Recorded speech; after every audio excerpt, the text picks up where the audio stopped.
आप सभी को मेरा नमस्कार। कैसे हैं? मज़े में हैं? चलिए, अपनी पढ़ाई को हम आगे जारी रखने से पहले एक निवेदन आपसे करना चाहूँगा।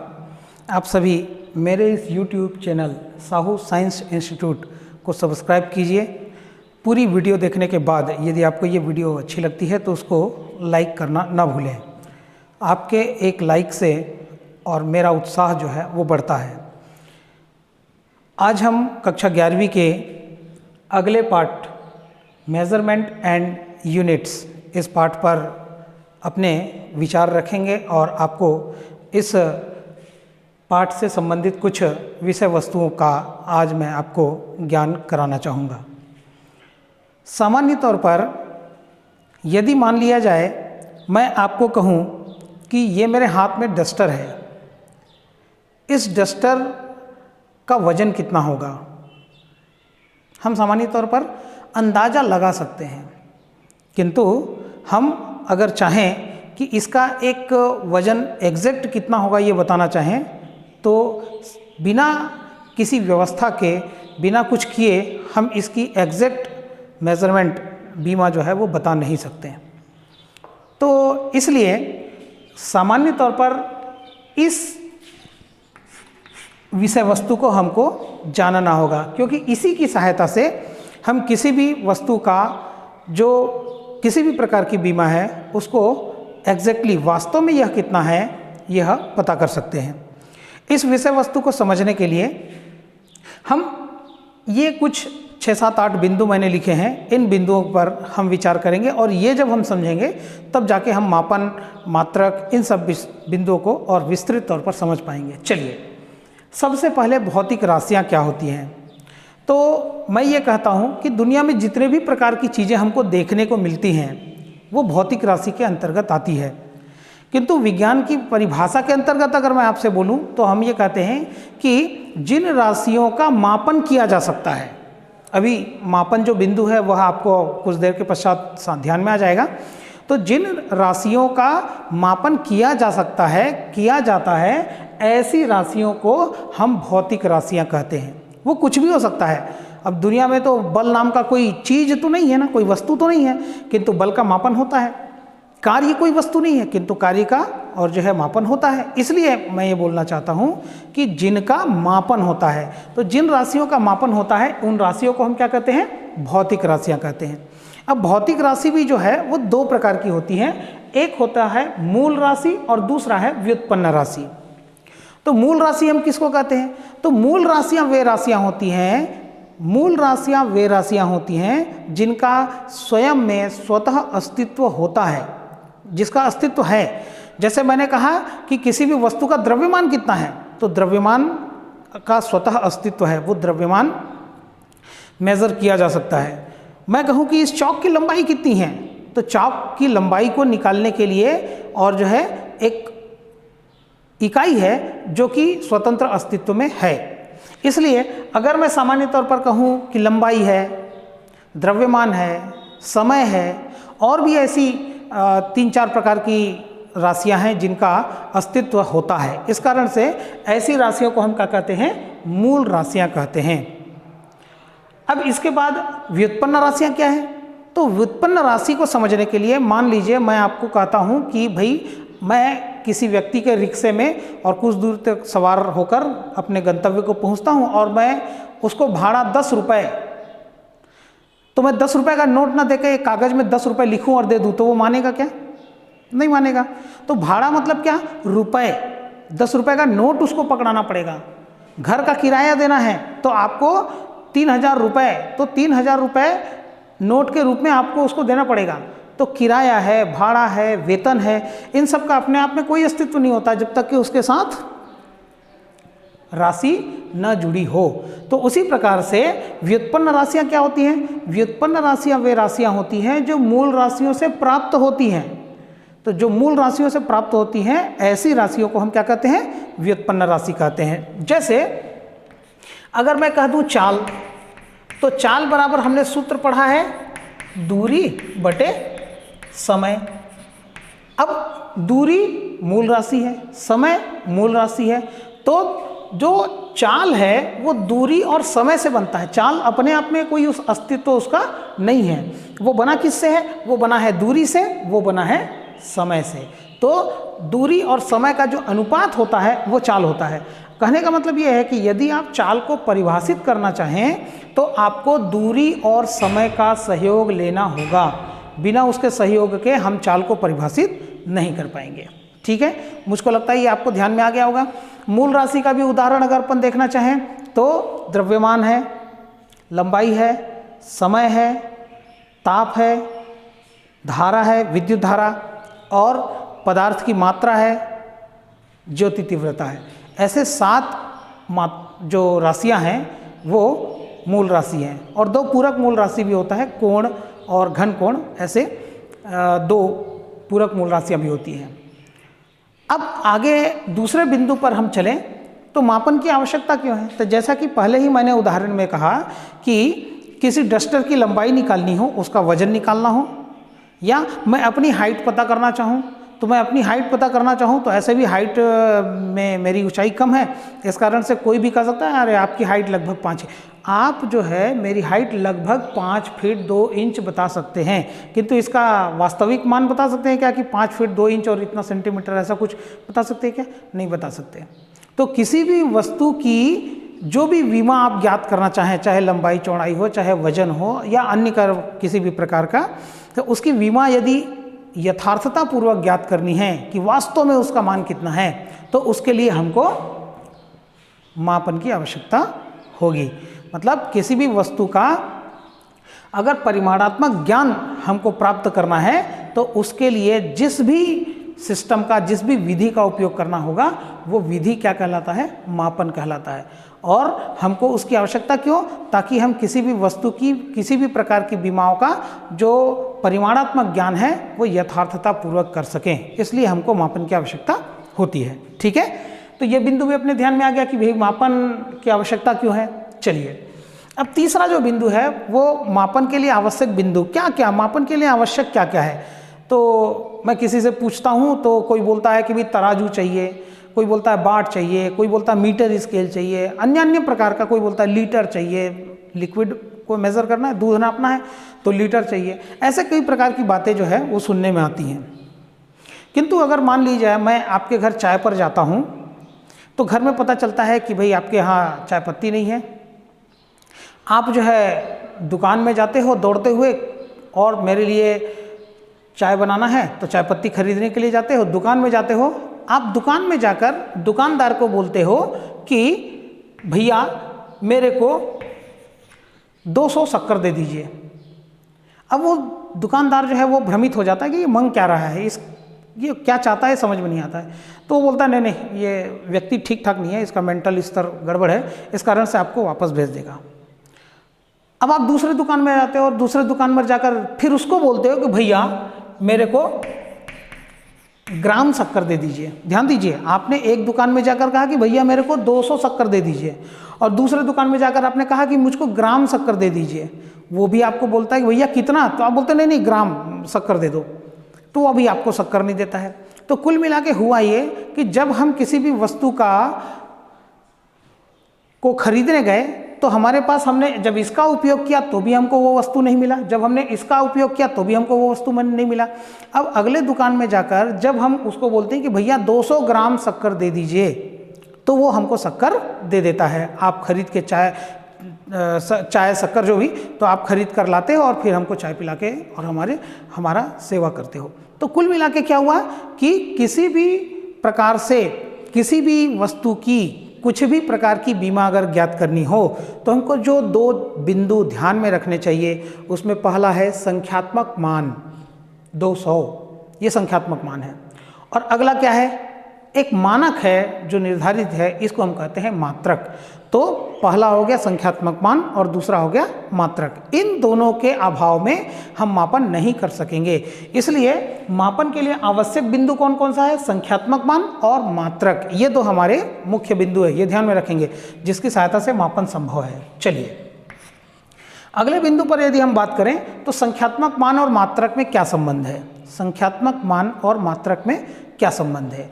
एक एग्जाम्पल देखिए, अगर मैं कहूँ कि 500 ग्राम, और इसी को यदि हम दूसरे शब्दों में कहें तो आधा किलोग्राम। दोनों एक ही है क्या? हाँ कि ना? अगर मान लीजिए मैं आपको कहूँ कि एक रास्ते से चलते हुए विद्यालय आने में मेरे को 30 मिनट का समय लगता है, 30 मिनट, और दूसरे रास्ते से मैं जब आता हूँ, ये शॉर्टकट है उसका, और शॉर्टकट रास्ते से मैं अपने विद्यालय आता हूँ तो मात्र आधा घंटा लगता है, तो आपको किसमें आने में सुविधा होगी? सोचिए सोचिए सोचिए, चलिए सोचिए, वो आपके ऊपर है। तो उसी प्रकार से 500 ग्राम और आधा किलोग्राम, ये दोनों क्या है? आपस में बराबर हैं। किंतु हमको ध्यान में आता है कि जब ये ग्राम जो छोटा मात्रक है, किलोग्राम जो बड़ा मात्रक है, तो हमने ये देखा कि जब हम मात्रक छोटा लेते हैं तो संख्यात्मक मान बड़ा प्राप्त होता है, और वहीं जब हम मात्रक बड़ा लेते हैं तो संख्यात्मक मान छोटा प्राप्त होता है। तो ध्यान में क्या आया कि जो यूनिट है और जो संख्यात्मक मान है, ये दोनों एक दूसरे के व्युत्क्रमानुपाती होते हैं। यदि हम यूनिट अर्थात मात्रक बड़ा ले लें तो संख्यात्मक मान हमको छोटा करना पड़ेगा, और यदि हम लोग संख्यात्मक मान बड़ा ले लें तो मात्रक छोटा करना पड़ेगा।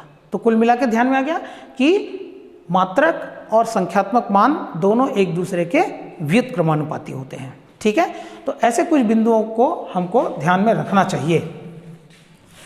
अब चलिए आगे चलते हैं, कुछ और भी बिंदु हैं हमारे पास हैं इसमें। अब चलते हैं मापन की पद्धतियाँ। सामान्य तौर पर मापन की जितनी भी प्रकार की पद्धतियाँ हैं, इसमें 3 पद्धतियों के बारे में मुख्य तौर पर हम अपने जानकारी में रखते हैं, और जो चौथी पद्धति है जिसको हम एसआई पद्धति कहते हैं, वो इंटरनेशनल है, वो अंतर्राष्ट्रीय मापन की वहाँ पर पद्धति है वो। तो चलिए, सबसे पहला जो है, मैं केवल संक्षिप्त में लिखते हुए इसको समझाते आगे चलता हूँ। MKS, metre kilogram second. Metre लंबाई के लिए, द्रव्यमान के लिए किलोग्राम, और समय के लिए सेकेंड। ठीक है। दूसरा CGS, सेंटीमीटर ग्राम सेकेंड, लंबाई के लिए, द्रव्यमान के लिए, समय के लिए, सेंटीमीटर ग्राम सेकेंड।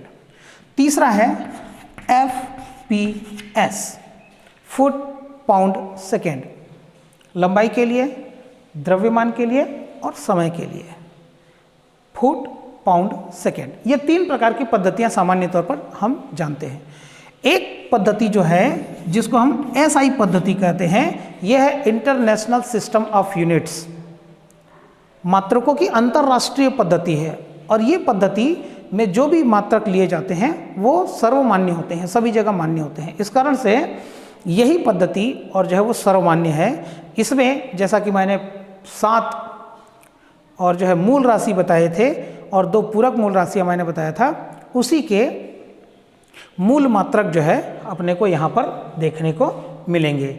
तो हमको एक चीज़ और यहाँ पर ध्यान रखना चाहिए, मैंने अभी मात्रक की बात कही, यहाँ पर ये पॉइंट मूल मात्रक और व्युत्पन्न मात्रक क्या है ये थोड़ा सा बताना रह गया।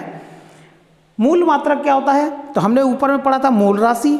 इन मूल राशियों के मापन के लिए हम जिन मात्रकों का उपयोग करेंगे वो कहलाएंगे मूल मात्रक। और ऊपर में हमने पढ़ा था व्युत्पन्न राशि, तो व्युत्पन्न राशियों के मापन के लिए जिन मात्रकों का उपयोग करेंगे उसको हम कहेंगे व्युत्पन्न मात्रक। तो मूल राशि के लिए मूल मात्रक और व्युत्पन्न राशि के लिए व्युत्पन्न मात्रक। जैसे मैंने ऊपर में मूल राशि को बताया था, लंबाई के लिए क्या हमने उपयोग किया है, मीटर, द्रव्यमान के लिए किलोग्राम, समय के लिए सेकेंड। ऐसे 7 प्रकार के जो मूल राशि होते हैं उनके मूल मात्रक अपने को पुस्तक में मिल जाएंगे। अब चलिए व्युत्पन्न मात्रकों पर विचार करें, तो यहाँ पर चाल है। चाल को मैंने बताया कि दूरी और समय से वो व्यक्त किया जाएगा। तो दूरी को हम लिखते हैं मीटर से, और समय के लिए हम उपयोग करते हैं सेकेंड। तो चाल का जो मात्रक होता है वो होता है मीटर प्रति सेकेंड। ठीक है, चाल का मात्रक हो जाएगा मीटर प्रति सेकेंड। तो ऐसी विभिन्न प्रकार की जितनी भी राशियां होती हैं जो व्युत्पन्न राशियां, उन राशियों का मात्रक यदि हमको प्राप्त करना है तो वो मूल मात्रकों के सहयोग से ही हम प्राप्त कर सकेंगे। ठीक है, तो ये व्युत्पन्न मात्रक और मूल मात्रक, ये दो और बिंदु। मापन की पद्धति, इसमें 4 पद्धतियां हमने देखा। इसके बाद आगे जो है हम 10 की घात के रूप में संक्षिप्तीकरण, ये देखते हैं क्या होता है। सामान्य तौर पर अगर मैं कहूँ कि भाई मैं एक संख्या लिखता हूँ 13,000, ये संख्या मैंने लिखा, और इसको अगर वैज्ञानिक संकेतन में हम व्यक्त करना चाहें तो हम ये कहते हैं कि वैज्ञानिक संकेतन में जब भी हम किसी संख्या को व्यक्त करना चाहते हैं तो इसको हम लिखते हैं n into 10 to the power x, ऐसा लिखना होता है, जहाँ पर n का जो मान है वो 1 से बड़ा या बराबर होगा या फिर हमारा 10 से छोटा होगा। ठीक है, इस बिंदु को ध्यान में रखना है। ये जो n है, इस n का मान 1 से बड़ा या बराबर और 10 से छोटा होना चाहिए। यहाँ पर बराबर का चिन्ह मैंने नहीं लगाया है। तो देखिए, इसको अगर मैं इस रूप में लिखना चाहूँ तो दशमलव मेरे को 1, 2, 3, 4 स्थान बाईं ओर सरकाना होगा। तो मैं एक काम करता हूँ, 1.3 गुणित 10 की घात में क्या लिखूँगा, 4। 1, 2, 3, 4 स्थान में दशमलव मुझको यहाँ लगाना पड़ेगा। तो जब भी हम किसी दशमलव वाली संख्या को घात के रूप में लिखना चाहेंगे तो दशमलव को बाईं ओर अगर हम सरकाते हैं तो उसमें घात धनात्मक होता है, और जब हम दशमलव को बाईं ओर के स्थान पर दाहिनी ओर सरकाते हैं तो घात ऋणात्मक होता है। ठीक है, तो इसी को अगर हम लोग दूसरा प्रकार से उदाहरण से समझने का प्रयास करते हैं, 3, 7, 5, 3, 4, 1, 2, 3 शून्य। अब यहाँ पर देखिए ध्यान में आता है कि अपन दशमलव यहाँ लगा दे तो क्या दिक्कत होगा, तो ये कितना हो जाएगा, 0.37 हो जाएगा। जबकि मैंने कहा है ये n का वैल्यू क्या होना चाहिए, 1 से बड़ा होना चाहिए। इसलिए हमको दशमलव यहाँ नहीं, कहाँ लगाना पड़ेगा, यहाँ लगाएंगे। हम इसके आगे अगर लगा देते हैं तो 37 हो जाएगा, जो कि 10 से बड़ा हो गया। इसलिए हमको दशमलव यहाँ लगाना है, ये ध्यान रखेंगे। अब वास्तव में दशमलव अंतिम में हमेशा लगा होता है, अपन चाहें तो उसको ऐसा बोल सकते हैं कि ऐसा है। एक मैं आपको ये समझाता हूँ, इसको ऐसा भी लिखें तो कोई दिक्कत तो है नहीं। तो कुल मिला के दशमलव अंतिम में होता है। अब इसको वैज्ञानिक संकेतन में लिखना है तो दशमलव को 1, 2, 3, 4, 5, 6, 7 स्थान हमको बाईं ओर सरकाना होगा। इसलिए हम इसको लिखेंगे 3.7534 गुणित 10 की घात हम कितना लिखेंगे, 1, 2, 3, 4, 5, 6, 7, 10 की घात 7। इस प्रकार से हम वैज्ञानिक संकेतन के रूप में और किसी भी बड़ी बड़ी संख्याओं को व्यक्त करते हैं। सूर्य से पृथ्वी की दूरी, सूर्य से तारों की दूरी, ये बहुत बड़े बड़े मात्रक में लिखना होगा। अगर हम लोग ऐसे ही सामान्य संख्या में लिखने लग जाएं तो फिर बहुत लंबा चौड़ा हिसाब किताब करना पड़ जाएगा। तो ऐसे बड़े बड़े जो संख्यात्मक मान हैं उनको छोटे रूपों में अगर लिखना हो तो हम वैज्ञानिक संकेतन का उपयोग करते हैं। ध्यान में आ गया, इतना ठीक है। अब अंतिम जो बिंदु है वो है परिमाण की कोटि। अगर मान लिया जाए मैं किसी संख्या को इस रूप में लिखता हूं, ठीक है। अब यहां पर जो n है उसका मान जो है वो कैसे होगा, यहां पर हो जाएगा 0.5 is less than equal to n is less than equal to 5। परिमाण की कोटि ज्ञात करने के लिए आपको जो n का मान है वो 0.5 और 5 के बराबर या फिर उसके बीच होना चाहिए। चलिए हम लोग देखते हैं उदाहरण 350। इसमें हमको परिमाण की कोटि ज्ञात करना है। तो एक मिनट थोड़ा सा और समझ लें। ये हमने इस रूप में लिखने के बाद ये जो x होगा, ये जो घात होगा 10 के ऊपर, वही उसकी परिमाण की कोटि कहलाएगी। अब अगर मान लीजिए मैं दशमलव के रूप में लिखना चाहूँ तो मैं दशमलव को अगर मान लीजिए यहाँ लगा देता हूँ तो 0.35 हो गया, जो कि 0.5 से छोटा है, तो गड़बड़ हो गया। इसलिए हम यहाँ पर दशमलव यहाँ नहीं लगा के कहाँ लगाएंगे, यहाँ लगाएंगे। और इसको 10 की घात कितना लिखेंगे, 1, 2, 10 की घात 2 लिखेंगे। तो परिमाण की कोटि कितना हो जाएगा, 2 हो जाएगा। चलिए मान लीजिए हम लोग लिखते हैं इसमें लिखते हैं 7.530। अब मैं दशमलव को यहाँ लगाता हूँ मान लीजिए, तो ये 7.5 हो गया, जो कि 5 से बड़ा है। इस कारण से हम दशमलव को कहाँ लगाएंगे, यहाँ लगाएंगे। और 1 2 3 4, तो ये हो जाएगा 10 की घात 4। ठीक है, तो परिमाण की कोटि कितना होगा? 4 होगा। अब एक उदाहरण समझिए, मैं 500 लिखता हूँ, तो 500 को अगर मैं किसी एक व्यक्ति को बोलूँ तो 1 2 3 दशमलव को वो यहाँ लगा लेता है, तो इसका मतलब कितना हो जाएगा? 10 की घात 3। तो आपके हिसाब से परिमाण की कोटि 3। अब आप मेरे को यदि आप बोलते हो तो मैं बोलूँगा नहीं नहीं, ये 500 में मैं दशमलव यहाँ लगाऊंगा, तो इसमें हो जाएगा 10 की घात 2। तो मेरे हिसाब से परिमाण की कोटि 2। तो आप बोलते हो 3, मैं बोलता हूँ 2, दोनों में लड़ाई हो गया, लेकिन दोनों का उत्तर सही है। 0.5 भी लिख सकते हो आप, क्योंकि आपने क्राइटेरिया पे दिया हुआ है। 5 भी लिख सकते हो आप, अपने क्राइटेरिया पे दिया है। इसलिए 5, 50, 500, 5000, 50,000, 5 लाख, है ना, 50 लाख, ऐसे जो संख्यात्मक मान हैं उनके परिमाण की कोटि इस रूप में हम लोग लिखेंगे। तो मुझको इतना विश्वास तो है कि आपने जो बिंदु मैंने आज बताने का प्रयास किया है वो ध्यान में कर लिया होगा। आप पढ़ते समय पूरी मानसिकता आपने वीडियो में ही लगाया होगा। ऐसा विश्वास करते हुए आप इस बिंदु को फिर से एक बार अध्ययन कीजिए, और इसमें किसी भी प्रकार की कोई समस्या यदि ध्यान में आती हो तो आप बिल्कुल निस्संदेह आप मुझसे पूछ सकते हैं। आप इन सभी बिंदुओं को स्मरण करते हुए अगले कालखंड में हम फिर से मिलेंगे। तब तक के लिए आप सभी को मेरा नमस्कार है। आप सभी स्वस्थ रहिए, मस्त रहिए, अपनी पढ़ाई करते रहिए। इन शुभकामनाओं के साथ आज के इस वीडियो में केवल इतना ही।